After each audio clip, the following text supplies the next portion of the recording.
Hello, guys. This is Parag here, your host on Stay Strong podcast. Thank you very much for joining this podcast. It's my promise to bring you the world class information in the field of kettlebells, kettlebell sport, and strength and conditioning. Today, we have a special guest from Leeds, UK. Her name is Tracey. She's lifting since 2017. Since 2017 until 2023, she has not missed a single international competition. It's going to be a quite interesting talk. How does she train? What kind of nutrition does she take?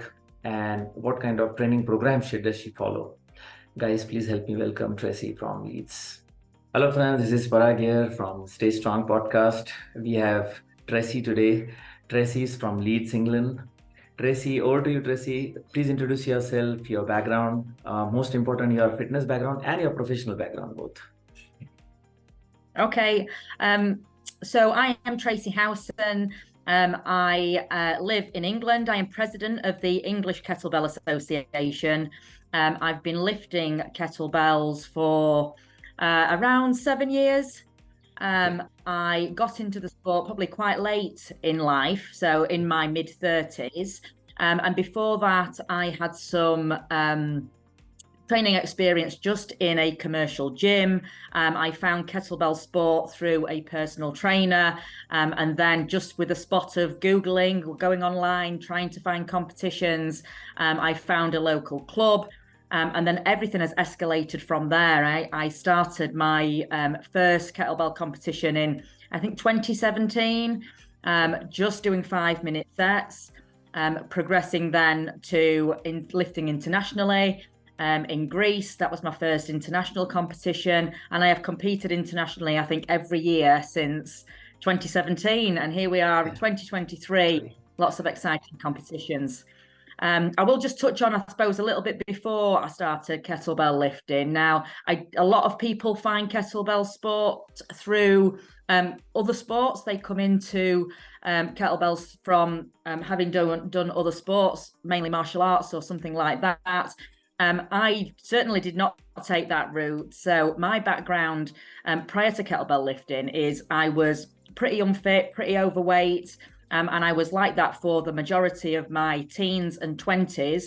And it wasn't until I had my own children that I started to really kind of take my health and fitness more seriously. And I started to go into the gym. I found kettlebell sport, and I've been, successfully much fitter, much stronger, much leaner for the last about 10 years. And kettlebell sport is one of the things that really helps me to do that.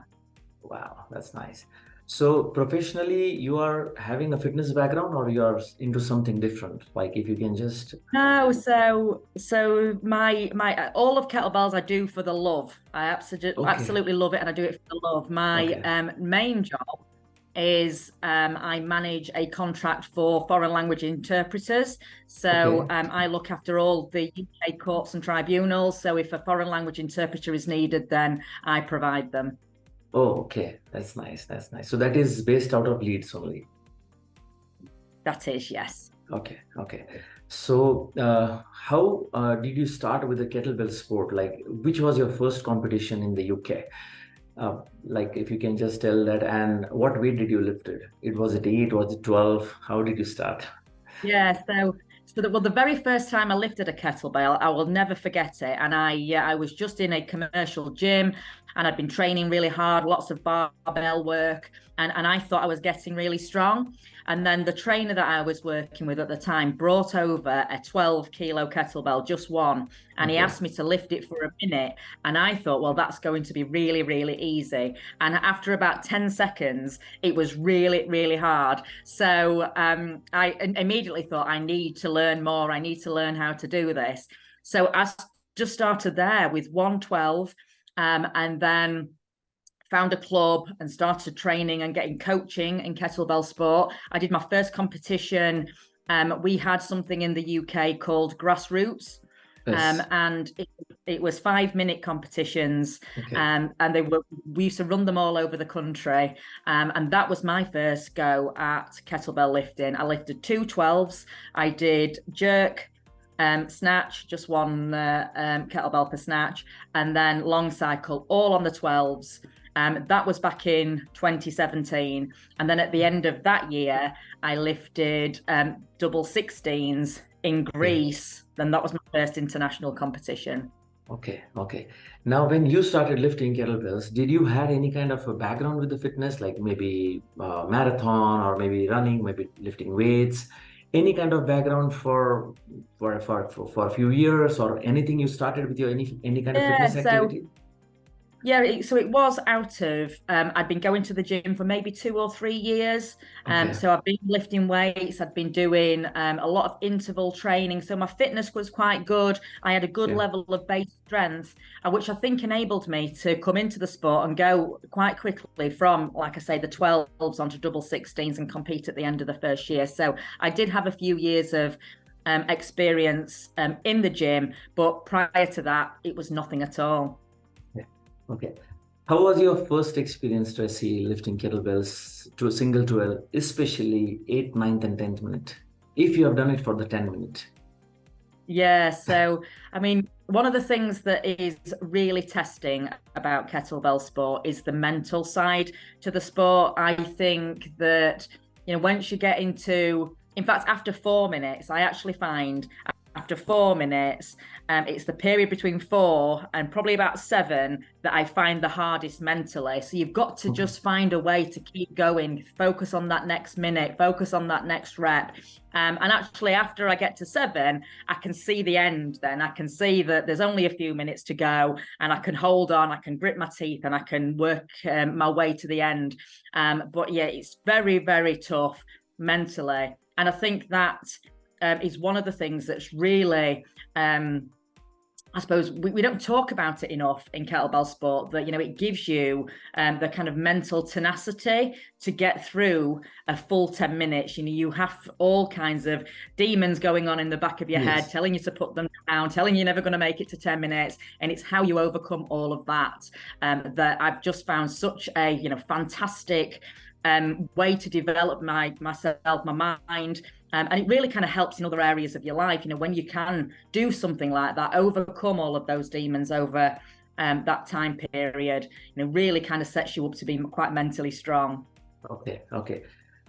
Tracy, do you do anything apart from the kettlebells, to be mentally fit? We do for the physical, we definitely lift barbells, we do dumbbells, but when it comes to the mind, do you train it separately? So I would say there's a mixed answer there. So I do other sports or exercises. So I row fairly regularly, and I will do various rowing sets that are similar to a kettlebell set, and it's really to put you into that place where you are a little bit uncomfortable for a prolonged period of time. It might be 10, it might be 20 minutes. And I just feel that when you do something like that, it has a big carryover to getting through a 10-minute set. There's been periods in my life where I have tried different forms of meditation, clearing my mind as well. And I think that can work really well for some people. I think one of the biggest things that helps me mentally is in preparation prior to the set. So, going into the set feeling prepared, that I've had time, I've done my stretches, I've warmed up properly. I am mentally ready to go into that set. There's nothing worse than sort of turning up to a set and having to go straight into it without having that kind of routine before it. So yeah, I think there's various things I do for the mind, but the preparation prior to the set is probably the key one for me. Okay, I understand.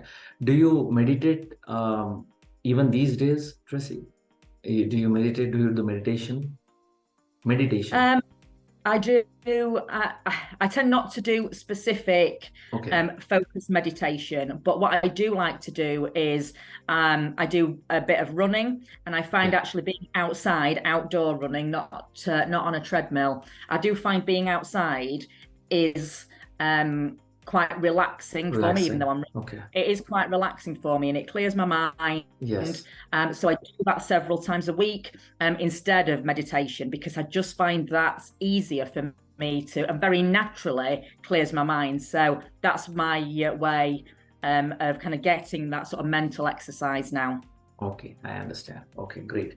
Now, before 2017, you were doing weights, but when you started with the kettlebells, what is that physical change you have seen in yourself, which has helped your day-to-day living activities? It can be anything, taking care of your children, maybe something else you have seen in 2017. Of course, now you have become a pro, so you know it's quite advantageous. But when that Yeah, transformation happened, how was the transformation? Because many women do the weights, but when they start with kettlebells, they enter into a different transformation process, mind and body both. So if you can share that experience. absolutely. So, the I mean, just from where I had come from, first of all. So, this is coming from a place where, being very overweight, walking used to leave me quite breathless. And then having my own children and feeling very tired, trying to look after them, that's quite difficult to deal with. And then after I'd sort of got much fitter, got stronger, started using kettlebells.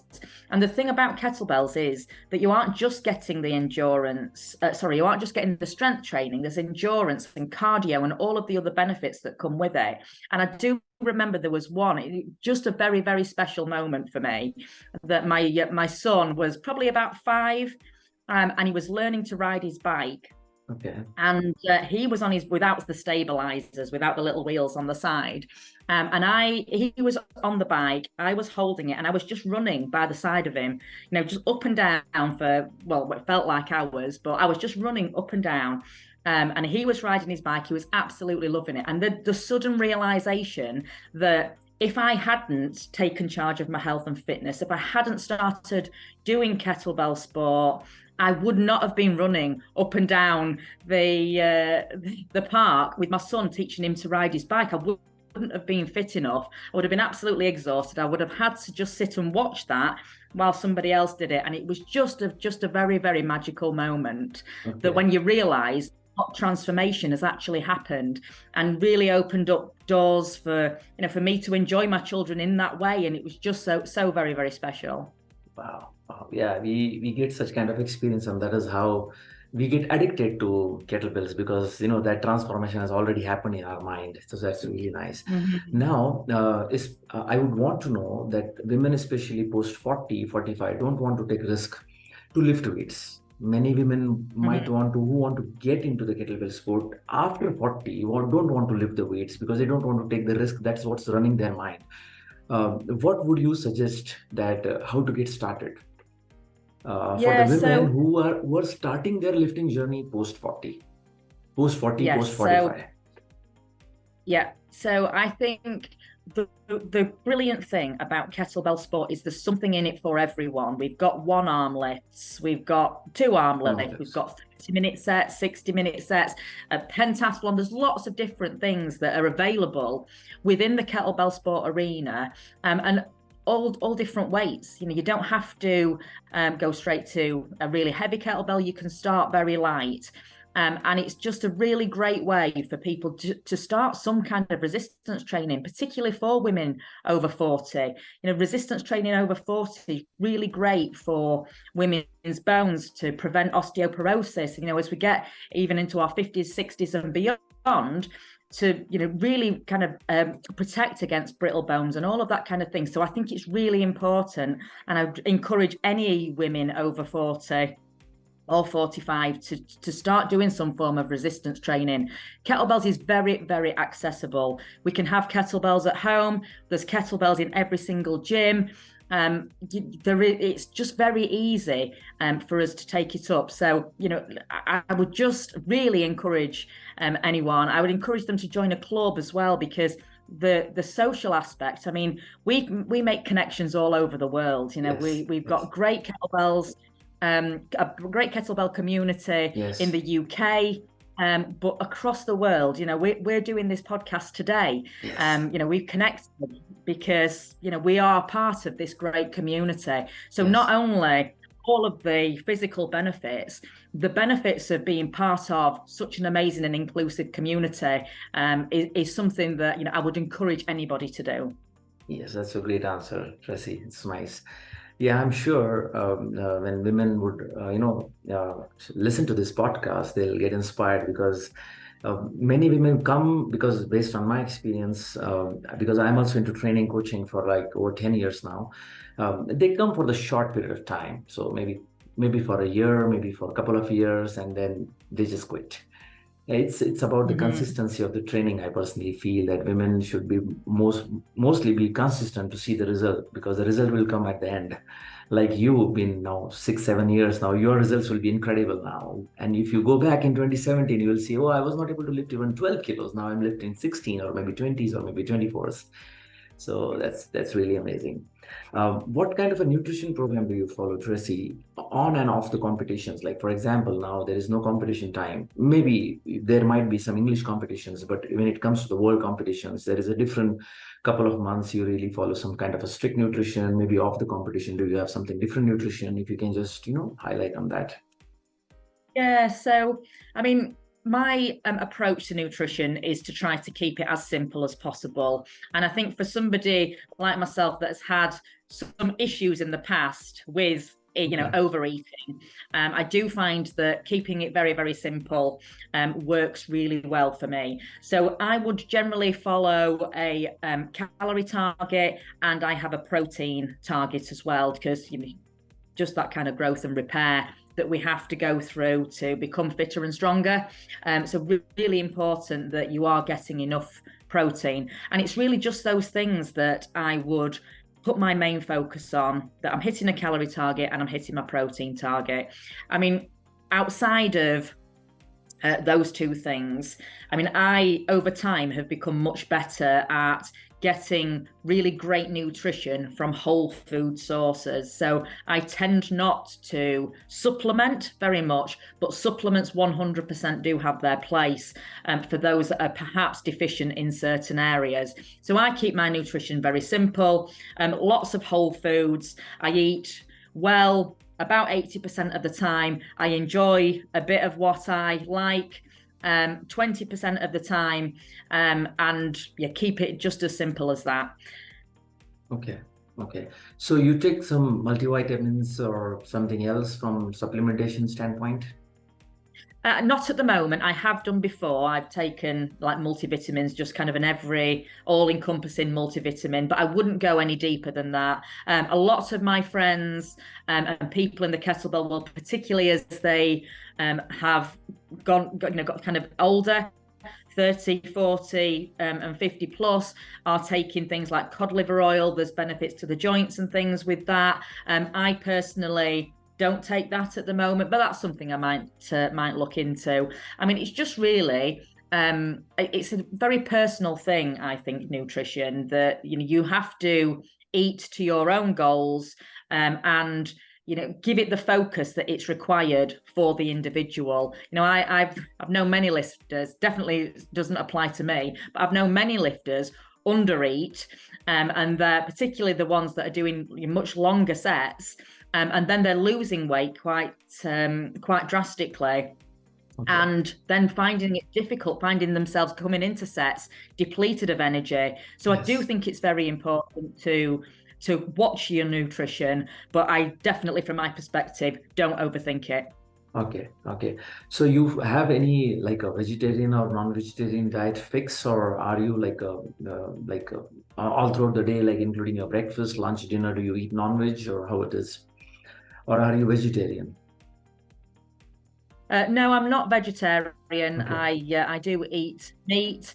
Okay. I've known lots of people that have been vegetarian or vegan, and that, I mean, it is a slightly more challenging to fit the kind of protein and all of those kind of things into a vegan diet, particularly from whole food sources, but it absolutely isn't impossible. So, I definitely think it's great for if people want to, for whatever their personal reasons are, have those kind of diets, and it definitely isn't a limiting factor. Great. Tracey, do you have any negative experience about kettlebell training? Maybe not you, maybe around you, anything if you want to share, if you have. If not, that's still fine.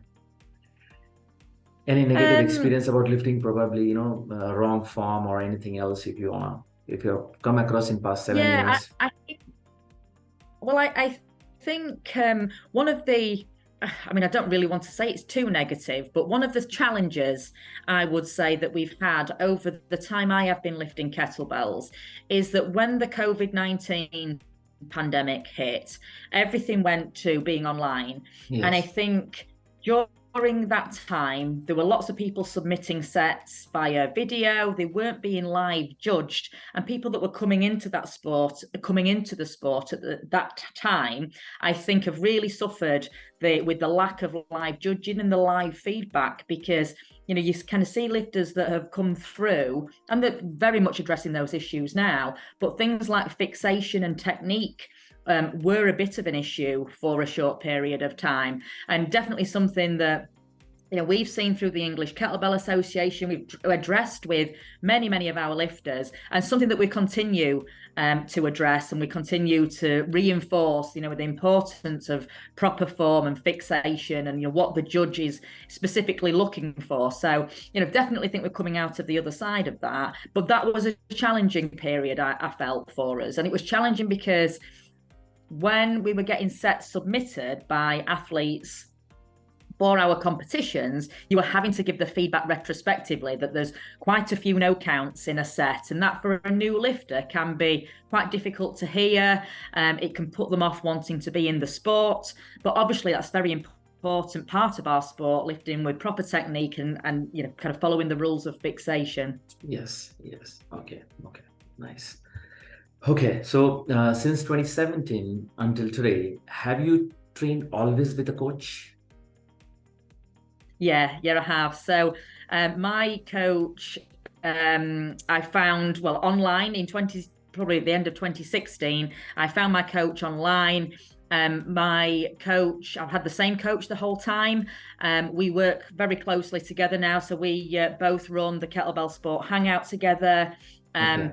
In terms of what I get out of coaching, now my coach in particular is a very technical lifter. So he's always looking at technique. He's always looking for those little tweaks in your technique that will just get you a little bit more rest every single rep. And, those will kind of carry over a 10-minute set into substantially more rest. So, 100% that I get massive benefits out of having a coach. In terms of my technical ability, and even after 7 years, you feel like you've still got so much to work on in lifts that you've been doing for that whole time.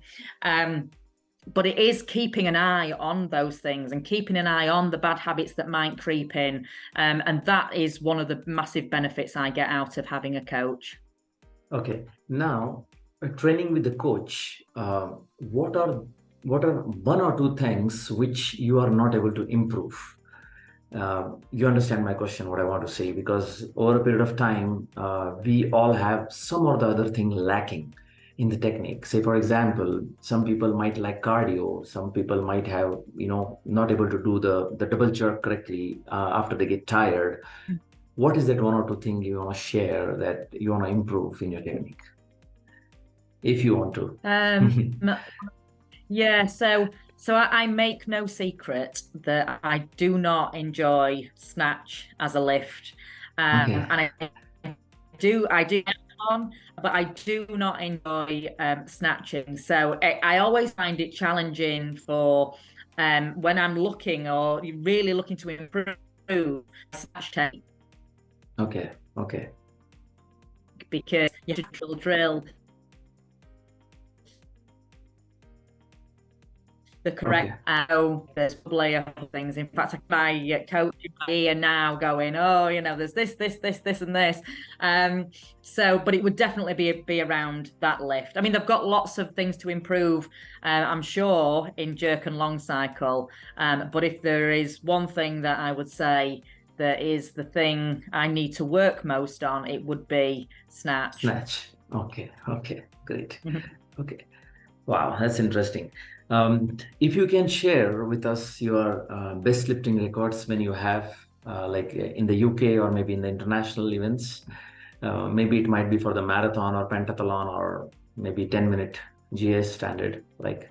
Yeah, so my best over the recent years A couple of years ago, maybe 2 years ago, I was lifting double 24s, Okay. and my best results for 24 biathlon were 71 jerks and 91 snatch. Okay. So very proud of that. In 2022 in Portugal, I lifted biathlon on the 20s, and I think that was 105 jerks and 161 snatches. So again, that was another personal best for me, and that won me the gold on at that particular competition. So very, very proud to have done that.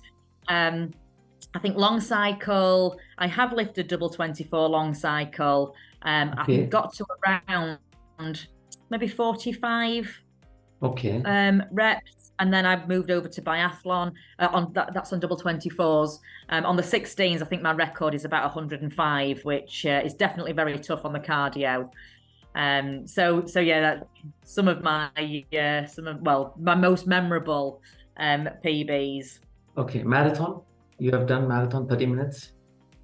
I have done marathon for 30 minutes, but I really don't enjoy it. I think I have a problem with one arm lifts. So I don't particularly enjoy the snatch. I don't particularly enjoy snatch in GS style lifts. So I have lifted marathon for fun at the gym. I have not lifted marathon internationally. Okay. So you have mostly done the GS, and have you done pentathlon? I think it's very common in the UK. Yeah, we do have a couple of competitions in the UK. I have lifted pentathlon quite a few years ago, but again, one arm lifts. So this is challenging.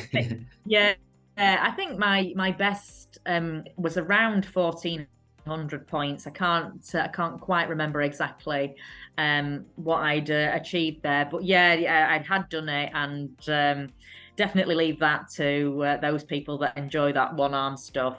Okay. Which is your next competition, Tracey? So next competition is probably going to be Poland.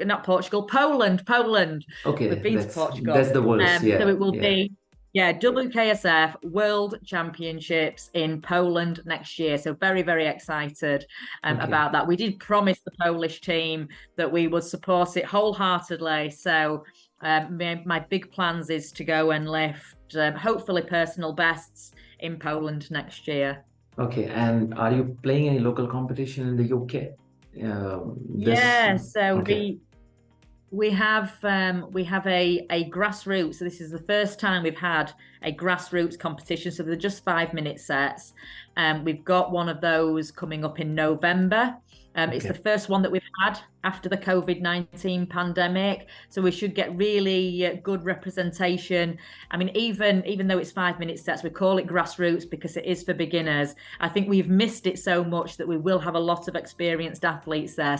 And I will be in attendance, hopefully, and really looking forward to getting back into those kind of friendly environments. I mean, in terms of other competitions we've had in the UK, very recently, Kettlebell Nation hosted the UK Pentathlon Open. So I was at that in a capacity of head judge. We have hosted other competitions throughout the year. We were at a fitness exhibition over the summer as well in August. And just doing some kind of lifts, showcasing what we do, because actually kettlebell sport is still quite small in the UK. So we've taken those amazing opportunities with a group of guys that run Kettlebell World, it's called. And it was a great opportunity to showcase the sport. We made lots of connections there. So hopefully with these competitions, as we have definitely moved away from more online stuff, now the pandemic is over, that we can get the sport back out there and start to grow again. Okay, that's nice. Wow, great. So your insights will be quite helpful to the lifters out here in India, especially the women who are getting started at the age of 40. And I'm sure if they check out this podcast, they will definitely be inspired by you. I would like to know your on this video, if the followers can follow you, the people, the lifters who are watching this video, if you can just call out your Instagram handle and the Facebook handle by what your name is, like Tracey Howson. Yeah, Tracey Howson. So my Instagram is Howsonabell. Okay. Obviously the kettlebell reference in there. So yeah, definitely give me a follow or send me a friend Sure. request on Facebook. Very much, anybody's got any questions even, please feel free to send me a direct message, and I'm happy to answer you or just tell you a bit more about my experiences. Sure. Great. Okay, so before we end, if you can just give the message to the lifters out here in India, whether they're experienced or whether they're beginners, your experience, if you can just share, and your message you can share. Yeah, well, what I will say to the lifters that are currently in India, the rest of the world, is thank you for creating such a wonderful community. We are very inclusive. I absolutely love kettlebell sport, and I love it mainly because of the people. I would say to anybody new that's thinking about taking up kettlebell sport, any age, but definitely the ladies that are over 40, just do it. Don't delay. There are so many benefits to body and mind. All of those magic moments could be yours, like similar to me. We're running by the side of my son's bike. It is such a fantastic thing to do. It's such a fantastic thing to be part of, and it's such an amazing privilege to be able to compete for your country if that's something that you want to do, and it's just very, very accessible. So come and join us, come and say hello. We're all super friendly. Super. Great. Thank you, Tracey. Thank you for your time. Thank you for your valuable time. Thank you for the connection, and I'm sure we should be able to see each other very soon. Thank you. Perfect. Thank you.